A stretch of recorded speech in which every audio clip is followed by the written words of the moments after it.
고속도로를 달리던 23톤 덤프트럭에 사람이 치이는 사고가 있었던 겁니다. 트럭 운전사에 따르면 차 앞으로 뭔가 갑작스레 튀어나왔고 급히 브레이크를 밟았지만 때는 이미 늦은 상황이었다는 겁니다. 뒤따라오던 차량들에 의해 2차 사고까지 당한 피해자. 참혹한 모습으로 사망한 피해자는 귀가 중이던 한 여대생이었습니다. 부검 결과 사인은 뇌파열, 교통사고로 사망한 것이 명백했습니다. 그런데 당시 부검인은 좀 다른 의견을 전했다고 합니다. 부검 끝나고 바로 이거는 교통계 소관이 아닌 것 같다. 내가 보기에는.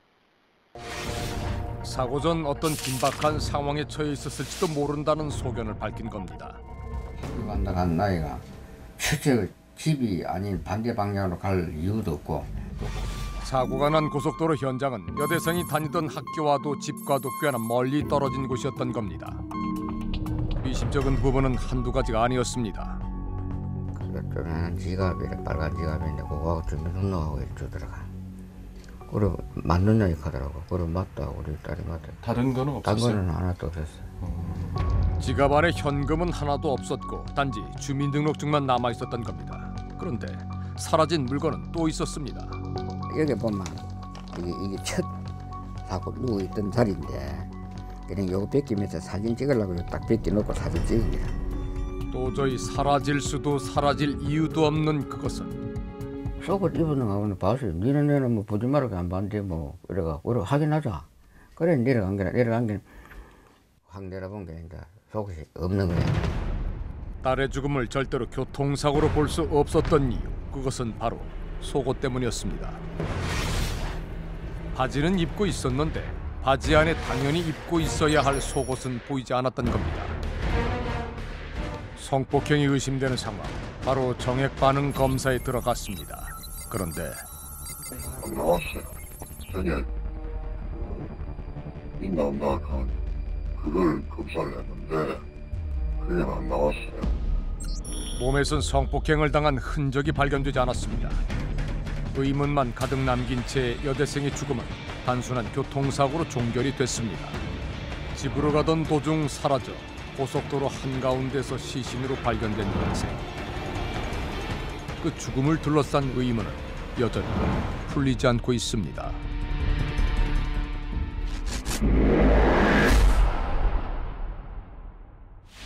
(17년) 전 은희 양은 의문만 가득 남긴 채 세상을 떠났습니다. 대체 그날 무슨 일이 있었던 걸까? 대학 새내기였던 은희 양은 그날 축제의 마지막 날을 즐기고 있었다고 합니다. 술자리는 한동안 이어졌고 밤이 깊어지면서 친구들은 하나둘 자리를 뜨기 시작했다고 합니다. 10시 30분경 친구 김군과 단 둘만 남게 됐다는 은희 양. 잠시 후 두 사람도 주점을 나섰다고 합니다. 당시 은희 양은 만취 상태는 아니었다고 했습니다. 친구들이 너 술을 채워 갈 수 있겠나? 둘 다 괜찮다 하면서 나가더라 하는 거예요. 교문을 나선 뒤 김군과도 얼마 지나지 않아 헤어졌다는 은희 양.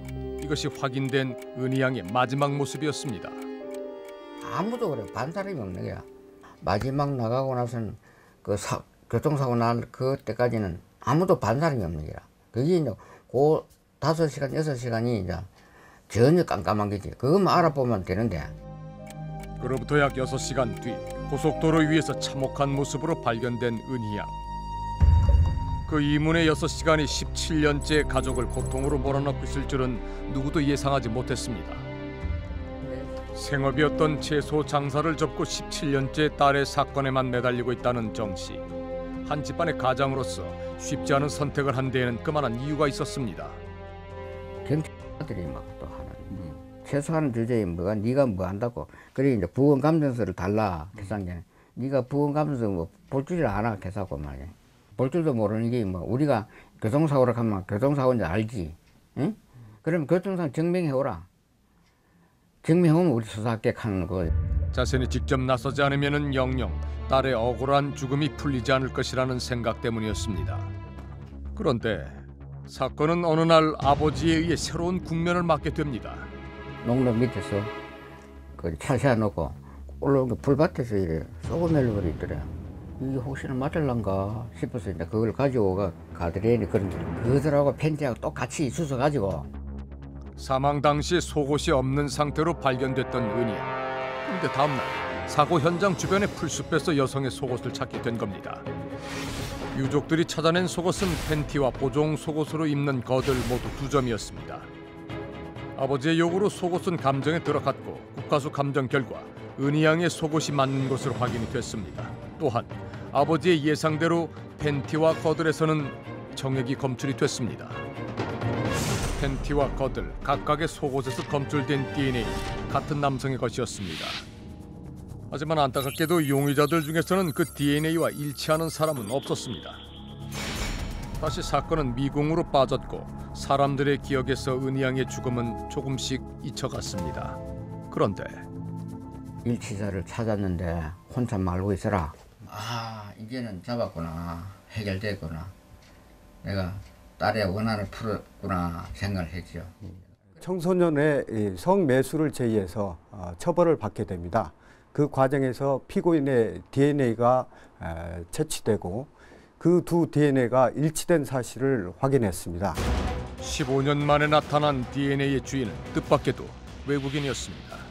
바로 지난 11일 법정에 섰던 스리랑카인 K가 DNA의 주인이었던 겁니다.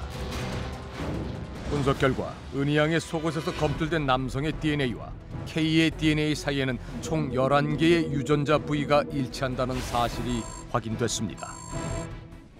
사망한 은희양이 교통사고를 당하기 전 성폭행을 당했고 그 성폭행범이 K와 동료들이라는 사실이 밝혀지면서 모두 충격에 빠졌다고 했습니다. K는 DNA라는 명백한 증거와 소문의 정황을 근거로 구속이 됐습니다. 하지만 범행 사실을 부인했다고 합니다. 그런 일을 들은 적은 있지만 자신은 성폭행하지 않았다는 겁니다. DNA 증거에 대해서는 자신도 모르는 일이라고 했다고 합니다. 당시 산업연수생 신분으로 K와 함께 지냈다는 또 다른 용의자 2사람은 현재 스리랑카 본국에 있어 수사가 어려운 상황. 그런데 우리는 검찰이 K를 조사할 당시에 누군가가 증인으로 진술했다는 사실을 알게 됐습니다. 수소문 끝에 현재 외국인 보호소에 있다는 그를 만나러 갔습니다. 그 역시 K와 동료들로부터 소문에 대한 얘기를 직접 들은 것으로 알려져 있었습니다. 과연 어떤 얘기였을까? 3사람이 여자를 데리고 가 성폭행을 했다고 들은 장소는 은희양이 교통사고를 당한 지점과 매우 인접해 있었습니다. 남자가 들은 바에 의하면 그날 밤 술을 마시던 3사람의 눈에 술에 취한 여자가 들어왔고 같이 한 잔 더 하지 않겠느냐고 그들이 먼저 제안했다는 겁니다. 합석을 하고 얼마 지나지 않아 만취 상태가 됐다는 여자. 술 지금 있어. 다음에 자전거 위에 내가지고 물다리 그냥 애들 지금 가져가가지고 내가지고 내 들고 왔다. 3사람은 여자를 성폭행한 후 가방에까지 손을 댄 걸로 보입니다. 풀숲에 여자를 버려둔 채 서둘러 달아나 버렸다는 3사람. 증거도 증언도 정은양 사건의 주범으로 K를 가리키고 있었습니다. 검찰은 특수강도 강간 혐의로 K에게 무기징역을 구형했습니다. 2013년 9월 은희양이 사망한 지 15년 만의 일이었습니다. 그런데 재판에서 뜻밖의 판결이 내려졌습니다. K의 특수강도 강간 혐의에 대해 법원이 무죄를 선고한 겁니다. 대체 이유가 뭘까? 특수강도 강간죄에 대해서 증거가 부족하다는 얘기입니다. 검출된 DNA 증거는 강간에 대한 증거는 될 수가 있어요. 그렇지만 특수강간에 대한 증거로는 부족하다는 거죠. 그러면 강간죄로 왜 기소 안 했느냐? 강간죄로 기소하면 공소시효가 만료됐기 때문이잖아요. 즉 K가 동료들과 함께 은희양에게 폭력이나 협박을 가해서 금품을 훔쳤는지, 또한 강도와 동시에 강간이 이루어졌는지 특수강도 강간이라는 죄명에 부합될 만한 증거가 부족했다는 겁니다. 그리고 지난 11일 항소심 재판을 마치고 모습을 드러낸 K. 과연 법원은 그에게 어떤 판결을 내렸을까? 검찰 측 증인의 진술은 증거 능력이 없거나 진술의 신빙성이 없어 피고인에 대한 특수강도 강간죄의 공소 사실이 증명되었다고 보기 어렵다는 것이 재판부의 판단입니다. 법원은 1심 재판과 마찬가지로 K에게 무죄를 선고했습니다. 그런데 이번 재판은 1심 재판에는 없었던 새로운 증언이 확보되어 1심의 무죄 판결을 뒤집을 것으로 예상됐던 상황이었습니다. 어떻게 된 걸까?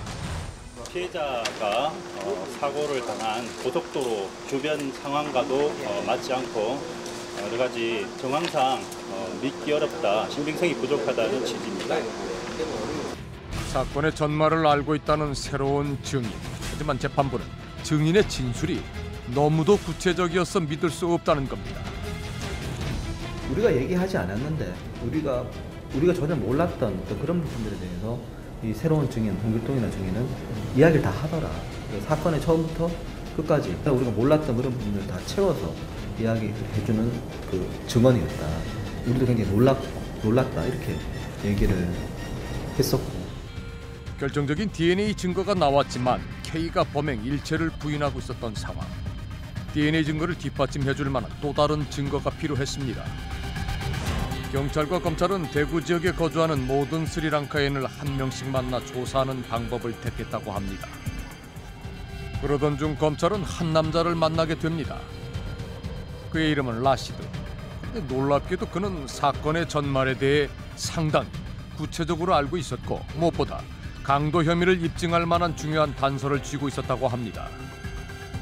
그가 바로 2심 재판에 등장한 새로운 증인, 일명 홍길동. 홍길동은 검찰 측의 요청으로 법정에서 비공개 증언을 했습니다. 대체 무슨 말을 했을까?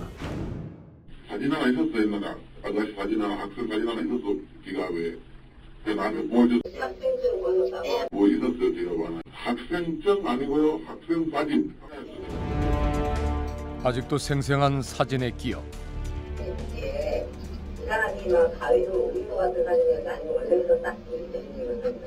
이걸 뭐 좀 이렇게 더듬는 것 같아요. 어디 붙여 있는가?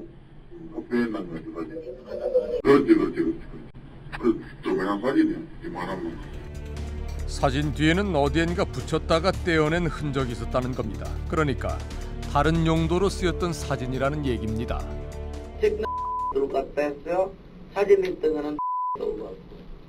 강도 행위를 입증할 단서라는 겁니다. 금품이 아니어도 인정이 될까? 상대방이 좀 반하기 힘들 정도의 강한 폭력, 협박을 쓰고 물건을 가져가면 법률상은 강도입니다. 물건은 뭐 작은 거라도 돼요. 예를 들어 10원도 되고 1,000원짜리도 되고. 그러면 책 같은 경우, 그러니까 사진 뭐 같은 경우 사회적으로 작은 값어치라도 어떤 값어치가 있는 물건이면 다 된다고 봅니다. 특수 강도 강간죄로 기소했지만 강도 혐의를 입증하지 못해 1심에서 무죄를 선고받은 K. 그런데 홍길동이 본 사진이 은희 양의 학생증을 훔쳐간 뒤 떼어난 것이라면 강도 혐의는 물론 현금을 비롯한 다른 금품을 가져갔을 가능성도 충분히 의심이 되는 상황인 겁니다. 실제로 사고 현장에서 발견된 은희 양의 지갑에는 주민등록증만 남아 있었습니다. 홍길동은 법정에서 사진에 대한 진술과 함께 사건의 전말을 구체적이고 세세하게 묘사했다고 합니다. 하지만 2심 역시 무죄. 왜 이런 판결이 내려진 걸까? 뭔가 사진을 띈 것 같은 것만 봤다는 것이지 그건 증거가 안 된다는 겁니다. 사람의 기억은 시간이 갈수록 흐려지는 것이지 더 정확해지는 것이 아니다. 따라서 진술의 내용이 더 엉성해져야지 더 촘촘해지면 안 맞다.